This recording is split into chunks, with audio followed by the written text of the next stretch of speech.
You could do all the classes and read all the books and listen to the podcast, but if you don't actually go sit at your laptop and implement some stuff, you're just really spinning your wheels. Or you can you can hard work, head down your way through a year or two of business, but you won't be able to do it long term.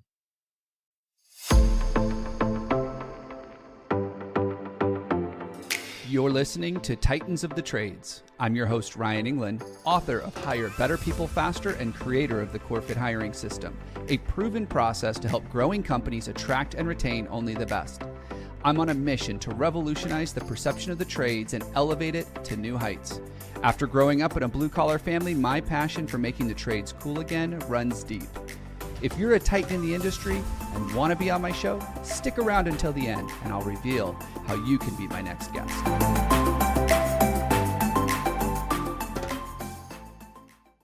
Welcome back to another episode. I am your host, Ryan England, and this is Titans of the Trades. I had a great conversation with today's guest, and I'm so excited for you to learn from him and to discover some of the challenges that he's had to overcome in building his business, Vancity Electric.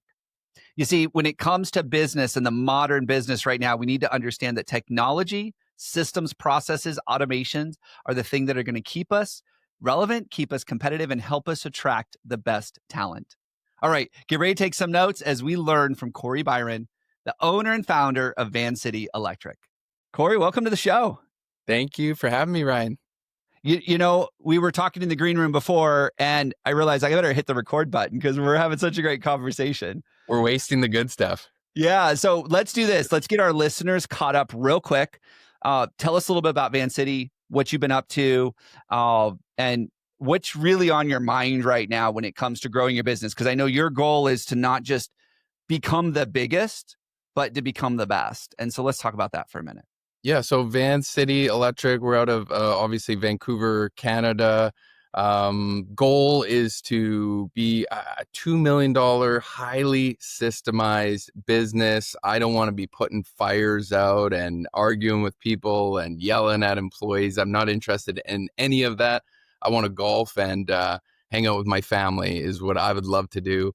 And yeah, we're just providing amazing service. We have the most Google reviews in the whole Vancouver area by far, and we're going to continue to do that all the way to 2 million. I love it. I love it. I tell people there are two things that I will willingly get up before the sun to do.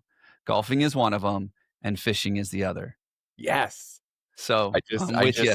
Fishing. I see the addiction there. I see it. I was just at the lake yesterday, and we've been going out to the lake all summer, and we just love having our pole in the water, just in the water, like even if we don't catch anything. But my kids have been getting a little antsy because we haven't caught anything in a few weeks. And my son caught a nice blue cat last night, so that was fun. Nice. Yeah, it just gives us a little bit of action. But so you started this company 2008. You've grown it. You've learned a lot along the way. You were sharing with me that for a while you have this belief you have to focus on this. Then you're like, wait a minute, that didn't do what I thought it would do. And so you have this belief. You had to walk us through a little bit about that. What's been going on in your growth journey with Vancity Electric? Some of the things that you thought might have been the right thing, and some of the things that you learned. Yeah, I mean, since the beginning, before we got into some business coaching, we were sort of trying to figure it out on our own. And of course, you know how that goes. It's just a much more slower process. Ended up joining Breakthrough Academy, which is business coaching for trades. Got completely obsessed with systemizing my business. I really believe that, owning a business is really just, 50 different business systems you're setting up. It's like literally a checklist. I should make a checklist of them. And honestly, I've been slowly doing that over, I would say about the past 7 years, slowly just what needs work. Oh, SEO. Okay. This year it's an SEO year. Okay. What needs work? Oh, our hiring funnel. Okay. Next thing. And I've slowly been checking these things off year over year. And I really do think it's so important. I'm probably very obsessive about having a systemized business. It's something I'm sort of pushing on other people now that I think it's that important. to I love that. systemize And the business. when we talk tech stack, we talk checklists, we talk process, we have all of that stuff. One of the things that I've found, and this is where my passion really lies, is in it's the culture component as well. We need to systematize our culture. We need to develop around our culture and communication. And the reality is that if you are in the trades, you have a people business, Yeah, and seem to spend so much time focusing on delivering the work, we forget to focus our time on developing our people. it's huge. And as soon as you're paying attention over here, and you're working on your SEO or your branding, and now you're not working on your culture or your hiring, like you're going to know it pretty quick. You might get away with it for a little bit, Hmm. but then you're going to have a couple guys leave. You're going to get a big job. You're going to need to hire. Like you're going to be forced to look into that sooner or later. Yeah. Yeah, and it's one of those things that I've seen time and time again that when when you give your people certainty Mm. and you create these systems for success and you tie that stuff together, it's just I mean, it's like a formula for success. I think when I talk about systems, I always say like, if you don't have systems, not only sucks for you, it actually sucks for your employees, and it sucks for your clients, and then it sucks for your wife and kids too. Yeah. It's the worst. Yeah. They you were I was thinking about something and you were talking about the the systems and the checklist for everybody. Like we just need a checklist for how to run a business. Yeah. And, the thing is I don't know if you've heard the term pencil whip before. No, I don't Um, think I have. but in the trades, people are like, check, check, check, check, check. They just pencil whip the checklist, but Oh, they don't actually do the things that need to be done to make sure the checklist is successful. And I yeah. think that's where people like you and me get involved in helping others and supporting others is because, you know what? They can check the box all day long, but if they don't do the action, Yeah. There's some of these guys, they actually know the answers. Like if you asked them as like a business person, hey, I need advice on this, they'd probably give you the right answer, but they most likely a lot of times haven't actually implemented it into their own business, which is crazy to me. It's crazy.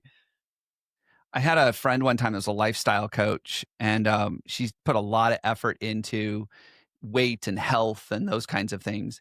And she said, we all know what to eat. We all know that we're supposed to exercise. We all know to check the box. It's just we Totally. don't do the thing that we need to do. Yeah. Yeah. I think um, being an implementer is so important. You could do all the classes and read all the books and listen to the podcast, but if you don't actually go sit at your laptop and implement some stuff, you're just really spinning your wheels. Or you can you can hard work, head down your way through a year or two of business, but you won't be able to do it long term. Yeah.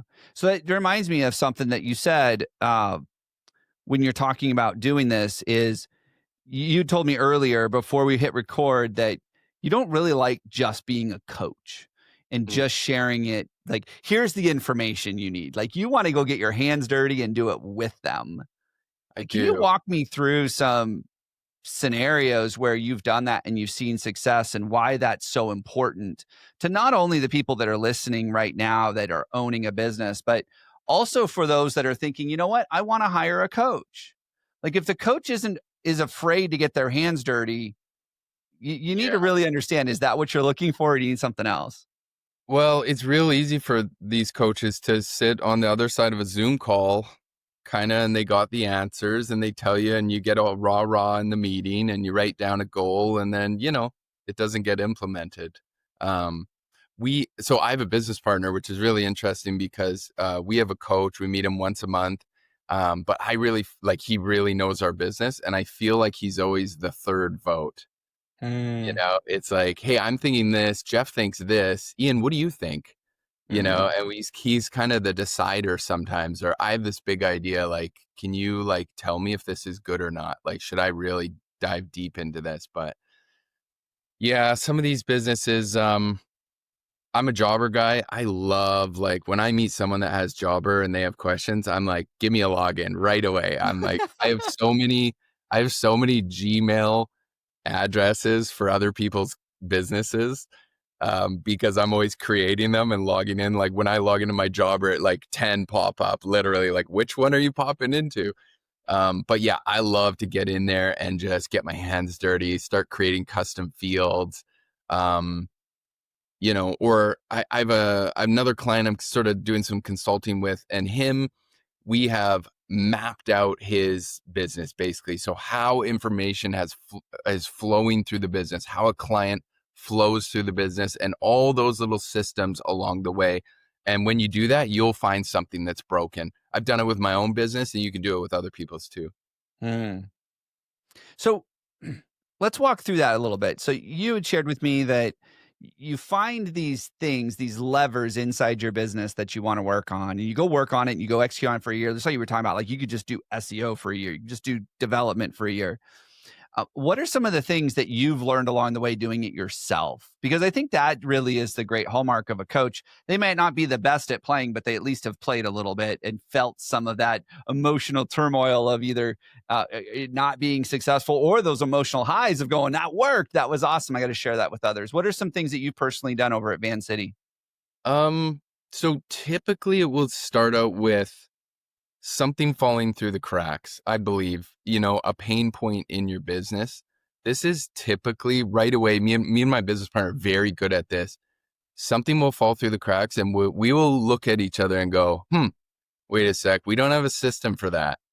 Hmm. Right away. Right away. It was, even the other day, there's a system I got to build today. Some of these are very little. It's like, um, we do an electrical inspection on someone's house, and then we have to write a letter to the insurance company. Right now, forever, it would be like, hey, Cory, we need this letter, and I would just do it willy nilly. Well, the other day I was like, I'm sort of getting out of that part of the business, doing some other stuff right now. And I was like, ooh, we need a system for this because these always fall through the cracks.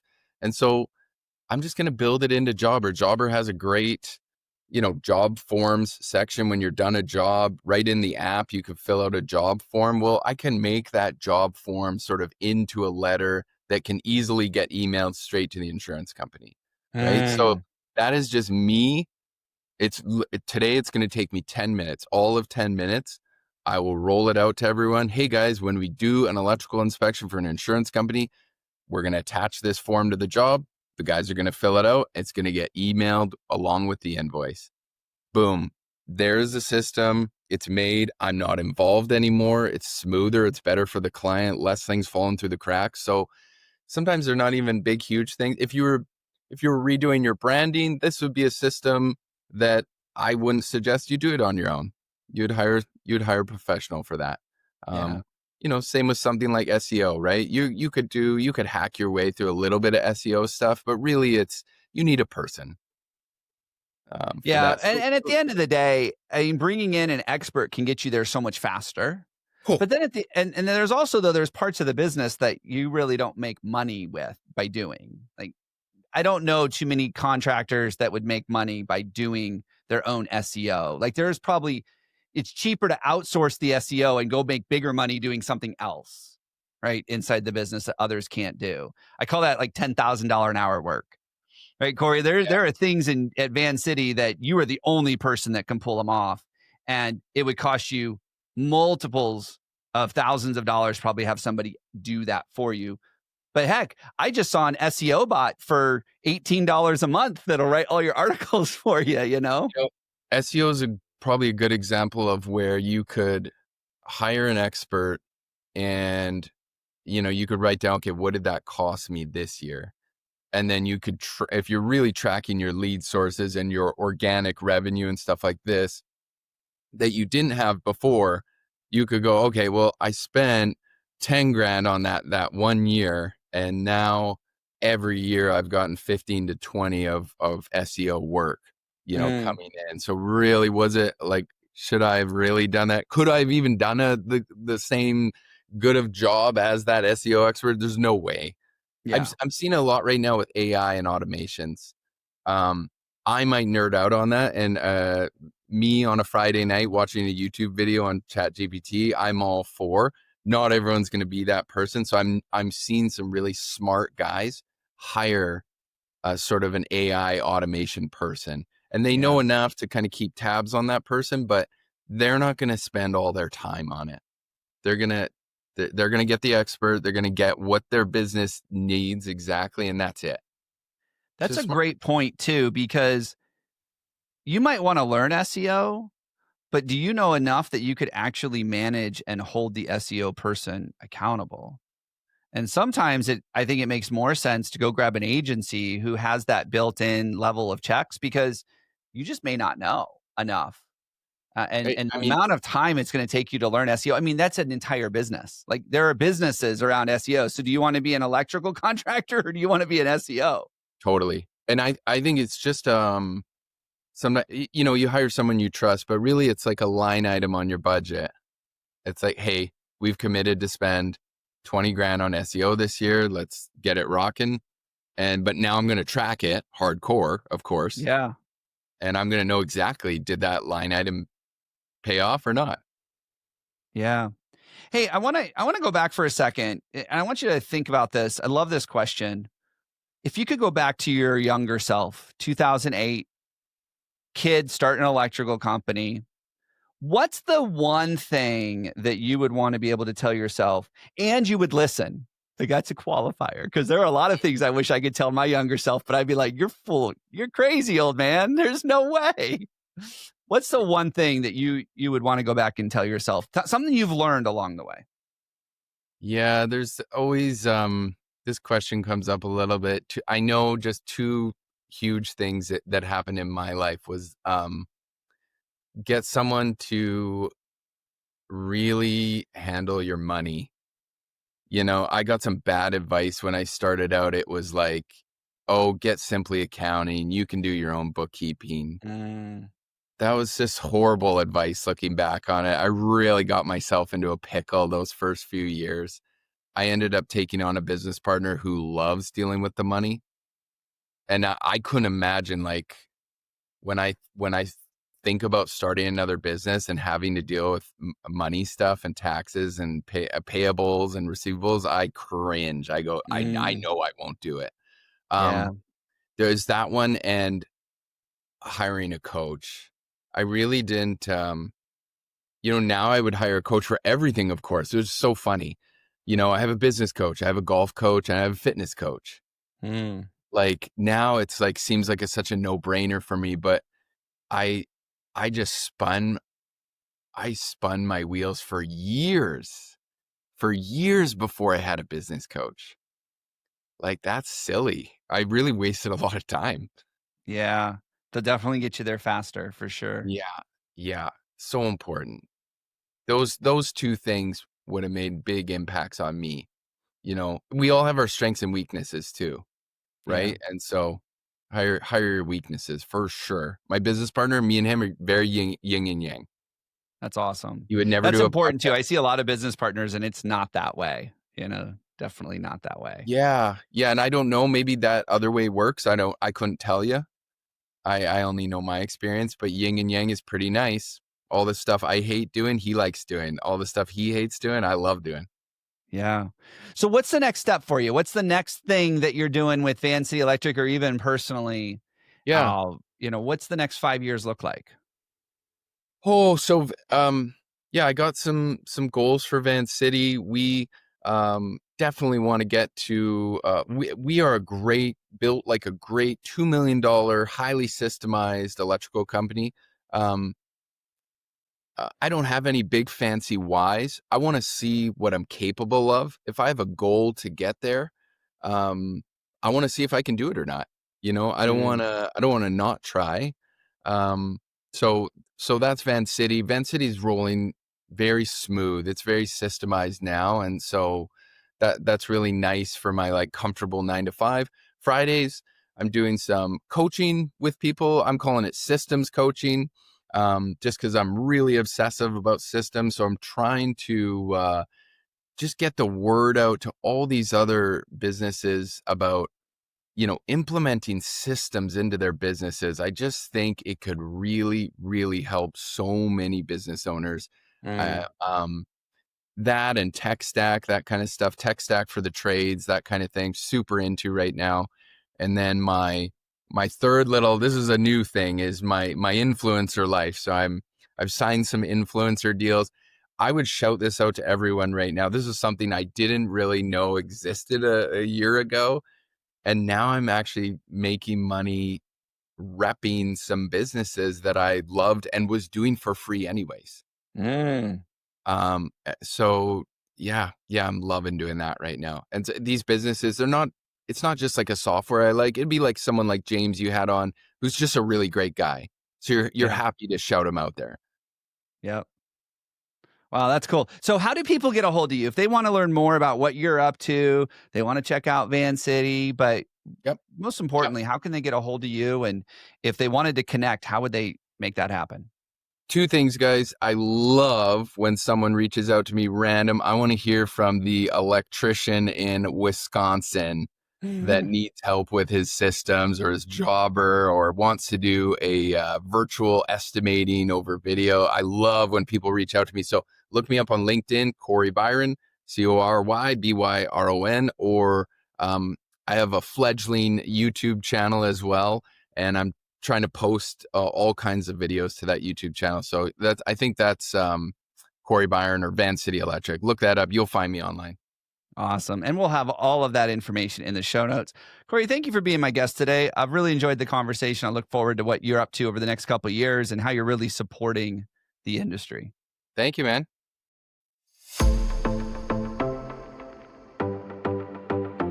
Ryan England here. Thank you so much for listening to Titans of the Trades. If you're a titan in the construction, manufacturing, or skilled trades industry and would like to be a guest on my show, please visit podcast.corematters.com. If you found value in this interview, would you share this episode on social media? Just do a quick screenshot on your phone and share it with a friend or post it on social. And if you know someone that would be a great guest, tag them on social media to let them know about the show and include the hashtag Titans of the Trades. I love seeing your posts and guest suggestions. We are regularly putting out new episodes and content. To make sure you don't miss any episodes, click the subscribe button. Your thumbs up, ratings, and reviews go a long way to help promote the show and get me one step closer to solving the labor crisis facing the industry. Want to know more about how we're doing that? Go to our website or follow me on LinkedIn. Thanks for listening.